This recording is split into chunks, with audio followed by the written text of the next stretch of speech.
उसीकुम इबादल्लाह व नफ्सी बितक़वल्लाह।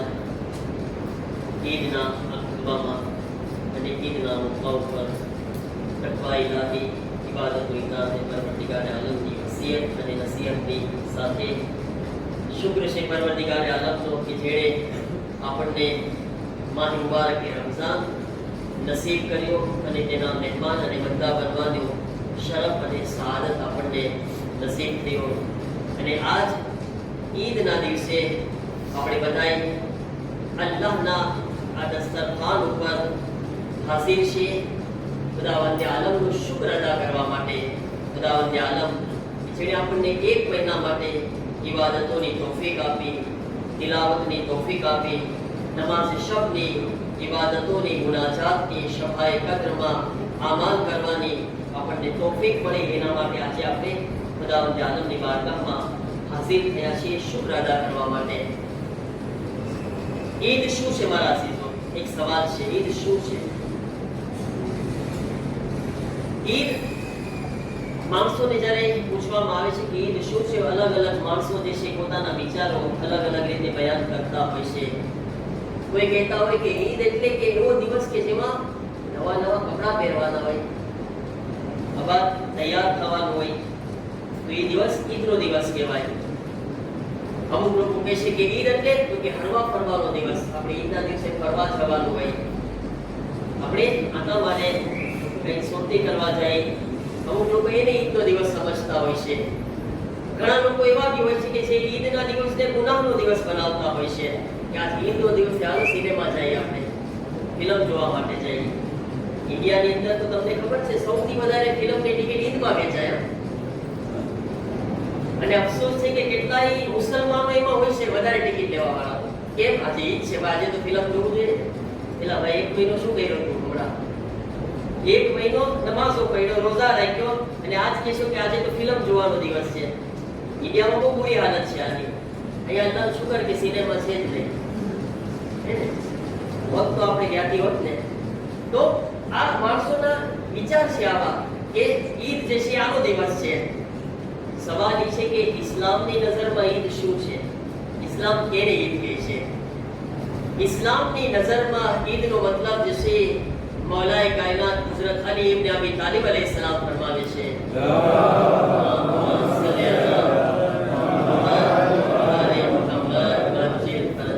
મૌલા ફરમાવે છે કુલ્લ યૌમિન લા યુસલ્લાહુ ફી ફહુવા યૌમ ઈદ। મૌલા ફરમાવે છે હર એ દિવસ કે જેમાં તમે ગુનાહ નથી કરતા એ દિવસ ઈદનો દિવસ છે। એક જુમલામાં મૌલાએ કાયનાત આપણને કેટલી તાલીમ આપી ગયા, કેટલી તરબિયત કરી ગયા। જે દિવસ આજનો દિવસ જ ઈદ નથી, મૌલા કહે છે કોઈ પણ દિવસે તમે જો કે આ તમારો દિવસ ગુનાહ વગર પસાર થયો છે, ઈદનો દિવસ હતો તમારો, કેમ? અલ્લાહના અઝાબથી બચી ગયા, ખુદાના અઝાબથી, જહન્નમની આગથી તમે બચી ગયા એ દિવસે। એનાથી મોટો ઈદ શું હોઈ શકે જેમાં જહન્નમની અઝાબ અને આગથી આપણે બચી જતા હોય। મારા અઝીઝો, આ નમાઝ શું કામ રાખવામાં આવી છે ઈદના દિવસે? આપણે બધા ભેગા થયા, અલ્હમ્દુલિલ્લાહ। આ નમાઝ ઈદના દિવસે એટલા માટે રાખવામાં આવી છે કારણ કે આપણે આ દિવસે આવીને અલ્લાહ તાલાનો શુક્ર અદા કરે, પરવરદિગાર આલમને આવીને કહીએ કે ખુદાયા તારો શુક્ર છે કે તે અમોને આ મહિનામાં ઇબાદતની તૌફીક આપી, આ માહે રમઝાનમાં બક્ષિશનો મોકો આપ્યો, માહે રમઝાનમાં અમોને તારી નજદીકી આપી, માહે રમઝાનમાં અમોને તે ગુનાહોથી પાક કરી દીધા। ખુદાયા જો આજ અમે ઈદમાં હાજર થયા છીએ કે તારો શુક્ર અદા કરે, તારી મહેરબાની કરે પરવરદિગાર। અને હદીસમાં શું છે? જુમલા સાંભળો, હદીસમાં છે કે માહે રમઝાન પછી જે ઇન્સાન એક મહિનાના રોઝા રાખે છે ને, તો આ માહે રમઝાન પછી ગુનાહોથી એવી રીતે પાક થઈ જાય છે જાણે માના પેટમાંથી નવો જન્મ લઈને આવ્યો હોય છે। આજ આપણી નવી જિંદગી ચાલુ થઈ રહી છે। આપણે ગુનાહોથી પાક થઈ ગયા છે ખુદાના કરમથી। ખુદા એટલી મહેરબાની કરી છે, તો આપણી ફરજ નથી કે આવીને આ ઈદના દિવસે અલ્લાહની મહેરબાની કરે, શુક્રિયા અદા કરે, પરવરદિગાર તે કરમ કર્યો છે મારા અલ્લાહ, મને ગુનાહોથી પાક થવાનો મોકો આપ્યો। અગર તું ચાહત તો મારી જિંદગી તમામ થઈ જાય, મને શબે કદ્ર પણ નસીબ ન થાત, પણ કે મને શબે કદ્રમાં કુરાનમાં આમાં નસીબ કર્યા અને હું રોઈને તારી બારગાહમાં આંખોમાં આંસુ લાવીને તારી બારગાહમાં દુઆ કર્યો, માફી માંગ્યો, નસીબ થયા છે અમને અમાલ, તો અલ્લાહ તાલાનો શુક્ર અદા કરે. હવે અહીંયા આગળ એક સવાલ બીજો છે. પહેલો સવાલ શું તો ઈદ શું છે? બીજો સવાલ એ છે કે ઈદ કોના માટે છે? ઈદ છે કોના માટે? આમ જોવા જાવ તો ઈદના ઘણી બધાઈ છે. એ માણસ કે જે ઈદનો ચાંદ, જે માહે રમઝાનનો ચાંદ ગોતતોય નહોતો, ઈદનો ચાંદ એને પહેલા ગોતી લીધો.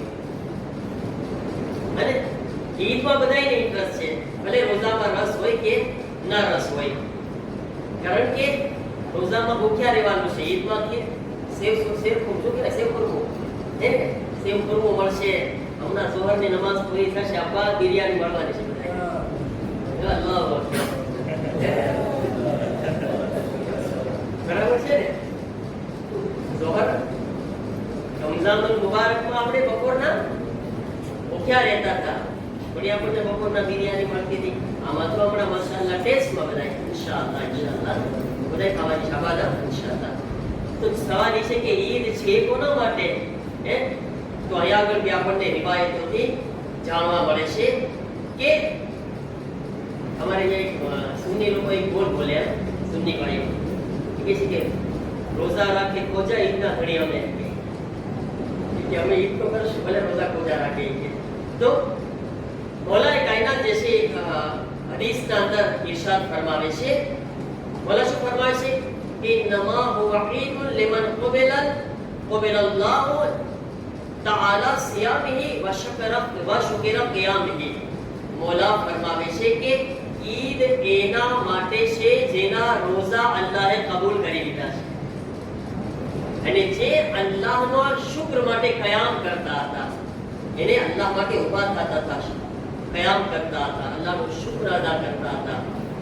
અહીંયા આગળ પાછો એક સવાલ આવ્યો, ખબર કેમ પડે રોઝા કબૂલ કોના થયા? એને કઈ નિશાની ખરી, આપણને કઈ અલામત ખરી, પહેચાન ખરી? તો એનો એક સાવ સિમ્પલ જવાબ છે જે આપણા ઓલામાં આપણને જવાબ આપે છે. શું જવાબ છે?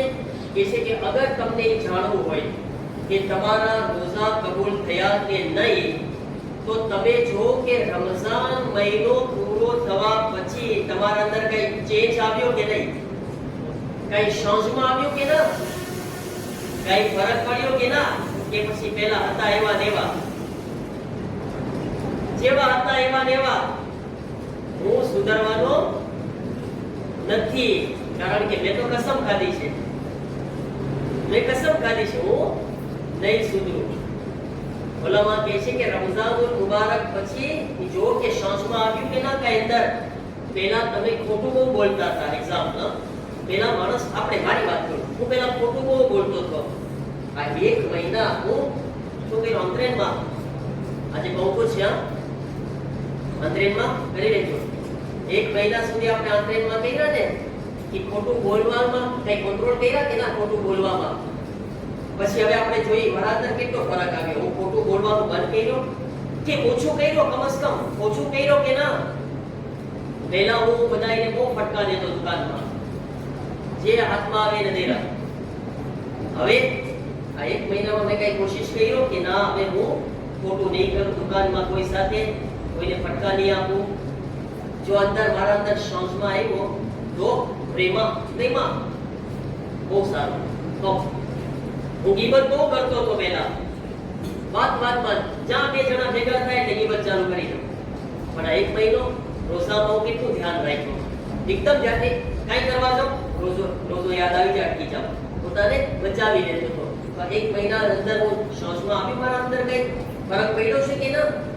તો આ બધી ચીજ આપણે એ જ રીતના એક સેમ વસ્તુ આપણે શું આ મસ્જિદથી નજીક થયા કે નહીં? આપણે જોઈએ પહેલા હું મસ્જિદથી મને બહુ છેટે હતો, પણ હવે મસ્જિદથી નજીક થઈ ગયો, યા બીજા કંઈ પણ આ ચીજ આપણા અંદર જોઈએ, મારા અંદર પોઝિટિવ ચીજ શું આવી છે? અગર આપણને આપણા અંદર પોઝિટિવ ચીજો દેખાવા લાગે તો અલ્હમ્દુલિલ્લાહ અહીંયા આગળ શુક્ર અદા કરે, પરવરદિગાર તારો શુક્ર કે મારા રોઝા કબૂલ થયા છે ઇન્શાઅલ્લાહ. તો તો આ ચીજ મારા અઝીઝો આપણને ઓલામાં બતાવ્યા છે. અને એક બહુ સારો એક શેર છે, શાયરી છે કે લૈસલ ઈદ લેમન લમિસલ જદીદ ઇન્નમલ ઈદ લેમન અબેદન વઈદ. આ જુમલાને સમજી લઈએ આપણે કે ઈદ કપડા બદલવાનું નામ નથી, બલકે ઈદ નામ છે કે इंसान અલ્લાહને પોતાના અઝાબથી બચાવી લે. કપડા તો બધાય નવા પહેરી લે છે ને, આજે રાતના કેવી કાઈ કઈ માશાઅલ્લાહ પ્રોગ્રામ આપાત બધાયના નવા કપડા છે, આપણા ઈદમાં નવા પહેર્યા છે. પણ ખરા ઈદ શું છે? કપડા બદલવાનું નામ નથી. ઇન્સાન ખુદાને અલ્લાહના અઝાબથી બચાવી લે, યાને ગુનાહો પર કંટ્રોલ કરી લે, પોતાને એવું બનાવી લે કે હું અઝાબમાં અલ્લાહનો એ લાયક ન બનું કે ખુદાના અઝાબ મારા માટે નક્કી થઈ જાય, જહન્નમની આગ મને એમાં નાખવામાં આવે, તો એનાથી પોતાને બચાવી લીધો. મારા માટે આ બહેતરીન ઈદ છે ઇન્શાઅલ્લાહ. કે પરવરદિગારે આલમ આપણને બધાયને આ ઈદની અંદર તેના બહેતરીન બંદા બનવાની, તેની નજદીક થવાની તૌફીક અતા ફરમાવે. અને ઇન્શાઅલ્લાહ માહ મુબારક રમઝાનની તમામ ઇબાદતોને, શવાએ કદરના અમાલને, તિલાવતને अल्लाह પોતાની બારગાહમાં કબૂલ ફરમાવે. આપણને આપના વરસનું માહ મુબારક રમઝાન નસીબ ફરમાવે. પરવરદિગારા અમોને તારા શુક્રગુજાર બંદા બનવાની તૌફીક અતા ફરમાવ. મારા અલ્લાહ અમોને ગુનાહોથી પાક ફરમાવ અને આઈંદા અમોને બહેતરીન જિંદગી જીવવાની જે તને પસંદ હોય, અહેલે બેતને પસંદ હોય, ખાસ અમારા ज़मानाના ઇમામને પસંદ હોય એવી જિંદગી જીવવાની તૌફીક અતા ફરમાવ. બિસ્મિલ્લાહ.